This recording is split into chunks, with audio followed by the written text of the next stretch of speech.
तू ही रे माझा मितवा प्रेक्षकांनो मालिकेचा जबरदस्त ट्रॅक आता मालिकेमध्ये येताना आपल्याला दिसणार आहे। आत्तापर्यंत आपण इकडे पाहत आहोत की या सगळ्यामध्ये मात्र आता वल्लरीच्या विरुद्धचा जो काही CCTV फुटेज आहे ते आता रिकवर करण्यासाठी अर्णव आणि ईश्वरीने दिलेला आहे।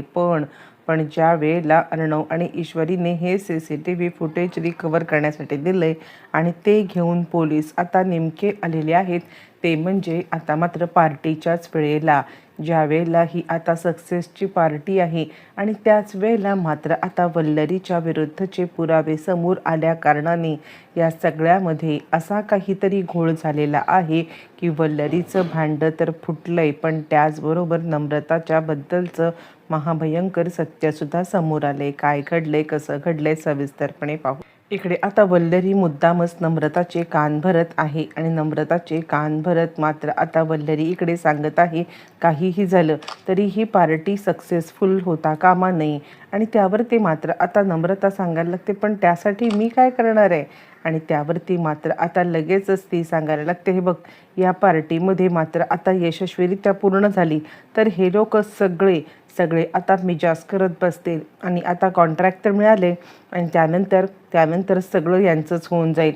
तुला जर का या सगळ्यामध्ये थोडंफार तरी आपलं अस्तित्व टिकवायचं असेल तर या पार्टीतनं असं काहीतरी तमाशा झाला पाहिजे की या सगळ्यामध्ये मात्र आता काहीही झालं तरी अर्णव आणि ईश्वरी यांची पार्टी तर स्पॉईल होईलच, पण या सगळ्यामध्ये आकाशचे सुद्धा आता डोळे उघडले पाहिजेत।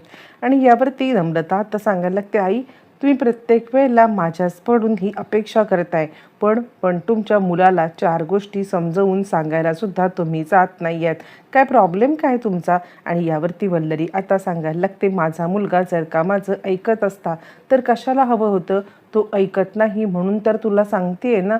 आणि यावरती नम्रता सांगायला लागते मग आई तुम्ही आकाशला पण सांगा ना, कारण आता मी या सगळ्यामध्ये मात्र आता म्हणजे त्यांना सांगून दमलेली आहे, मला खरंच कळत नाही आहे की हे सगळं काय चाललं आहे। यावरती ती म्हणते बघ तुला क्लाउड किचन चालू करायचं आहे, याच पार्टीमध्ये मात्र आता तुला चांगली संधी आहे तुला क्लाउड किचन चालू करून घेण्यासाठी।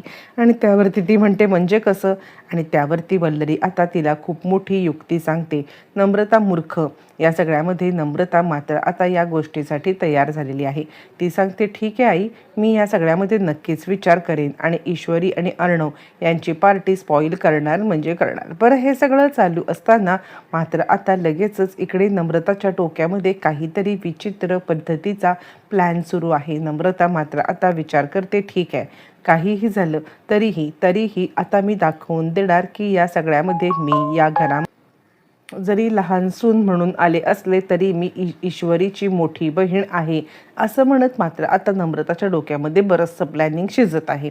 बरं हे सगळं होत असताना इकडे पार्टीच्या सगळे गेस्ट यायला, इकडे आता आकाशला या सगळ्यामध्ये काहीच माहिती नाही आहे, पण आता आकाश मात्र ही पार्टी कशा पद्धतीने यशस्वीरित्या पार पाडता येईल याची सर्वतोपरी आपल्या परीने तयारी करून घेत आहे।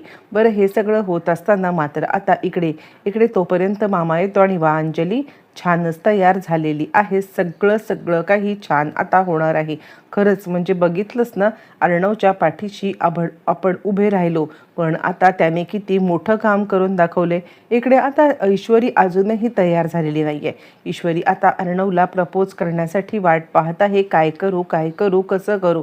आणि तेवढ्यातच अर्णव तिकडे आलेला आहे आणि मिस इंदोर काय चाललंय, आटप ना लवकर, म्हणजे तुझं काय चाललंय मला काही कळायला सुद्धा मार्ग नाही आहे। आणि त्यावरती मात्र आता लगेचच इकडे सांगायला लागते ती आणि तिला कशा पद्धतीने प्रपोज करावं काही कळायला मागत नाही आहे। आणि ती विचार करते काय करू कशा पद्धतीने प्रपोज करू जेणेकरून या सगळ्यामध्ये मी आता म्हणजे अर्णव सरांना इम्प्रेस करू शकेन, तिला काहीच कळत नाही आहे। इकडे तोपर्यंत मात्र आता सगळे गेस्ट आलेले आहेत आणि त्याच वेळेला मात्र आता अर्णव इकडे विनंती करत आहे की लवकरात लवकर मात्र आता या सगळ्यामध्ये आपली हे सुरू होते आणि ही सक्सेस पार्टी माझी एकाची नाही आहे, तर या सक्सेस पार्टीमध्ये मात्र आता जर जर कोणी हे असेल तर माझ्या घरचे, ज्यांनी माझ्यावरती विश्वास टाकला, ज्यांनी आता मला या सगळ्यामध्ये खूप मोठी मदत केली, ती मदत म्हणजे आता या सगळ्यामध्ये इथे हे घर गहाण टाकलं आणि त्यावेळेला मात्र माझ्यावरती विश्वास ठेवला. हां, पण या सगळ्यामध्ये सगळ्यात जास्त विश्वास जर का माझ्यावरती कुणी ठेवला असेल आणि या सगळ्यामध्ये मला सगळ्यात जास्त सपोर्ट कुणी केला त्यावेळेला, तर आता ती आहे ईश्वरी अर्णव राजे शिर्के. असं म्हणत मात्र आता अर्णवने ईश्वरीला इकडे बोलवले. ईश्वरी छानपैकी तयार होऊन तिथे आता पार्टीमध्ये आलेली आहे आणि आता अर्णव सगळ्यांना सांगतोय, खरं तर या सक्सेसच्या मागे आता जर कोणाचा महत्त्वाचा हात असेल तर ती आहे ईश्वरी. असं म्हणत अर्णवने मात्र आता या सगळ्यामध्ये ईश्वरीला बरोबर रीतीने क्रेडिट दिले. बरं, तोपर्यंत नम्रताच्या डोक्यामध्ये एकच गोष्ट आहे आणि ती म्हणजे काहीही झालं तरीसुद्धा मी आता ही पार्टी खराब करणार, म्हणून नम्रताने आकाशला सांगून एक वेगळाच प्लॅन नम्रताने आकाशला सांगितलेला आहे. मला काय वाटतं माहिती आहे का, जे फुटेज आता मात्र ह्याच्यामध्ये खराब झालेलं होतं ते फुटेज जर का आपण इकडे रिकवर केलं तर मात्र या म्हणजे आजच्या प्रसंगाच्या पेक्षा जास्त चांगलं गिफ्ट आपण जिजूंना आणि इशूला काय देऊ शकतो. असं म्हणत तिने आता जे फुटेज रिकवर करायला दिलेलं आहे ते फुटेज आजच्याच दिवसाला आणण्यासाठी सांगितलंय. पण तिला माहीत नाही आहे की या सगळ्यामध्ये आता मात्र ते फुटेज ज्या वेळेला येणार तेव्हा सगळ्यात जास्त नुकसान आता होणार आहे ते म्हणजे स्वतः आता वल्लरीचं. आणि तिने आता आकाशला हे सांगितल्यावरती आकाशने पोलिसांशी आणि आता आकाश विचार करतोय, आज पोलीस आल्यावरती मात्र आता ते जर का CCTV फुटेज जर का भेटलं तर आजच्या दिवसाला दादाला महत्त्वाची माहिती कळेल. एक एक गोष्टी आता दादाच्या समोरसुद्धा उघडकीला येतील.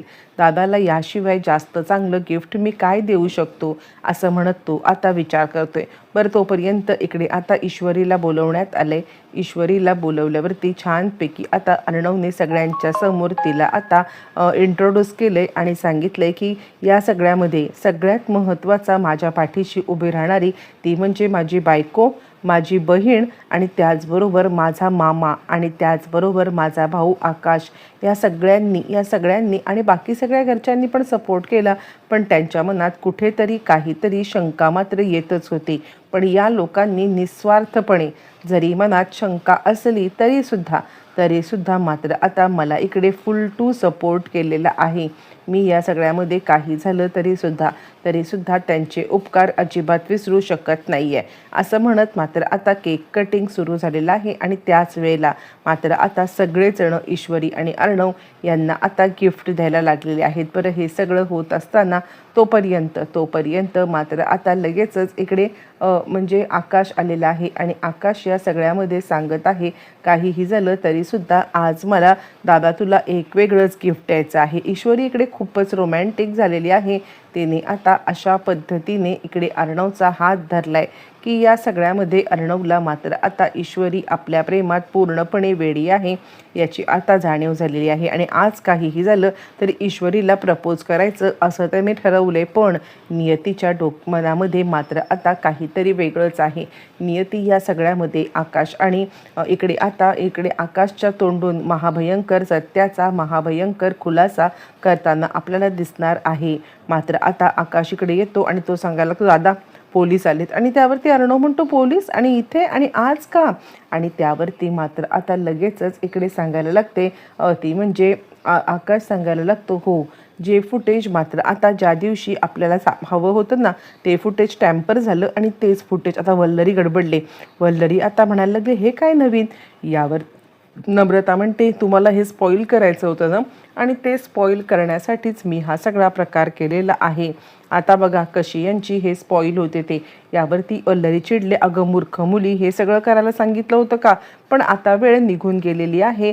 ज्या वेळेला मात्र आता इकडे पोलीस आलेले आहेत, पोलीस तिकडे आणि पोलीस आता वल्लरीला पकडत आहेत. ज्या वेळेला वल्लरीला पोलिसांनी पकडले आणि ते सांगतात की याच त्या मॅडम यांनीच आता या सगळ्यामध्ये हा प्रकार केलेला होता आणि वल्लरीला मात्र आता जन्माची अद्दल घडलेली आहे.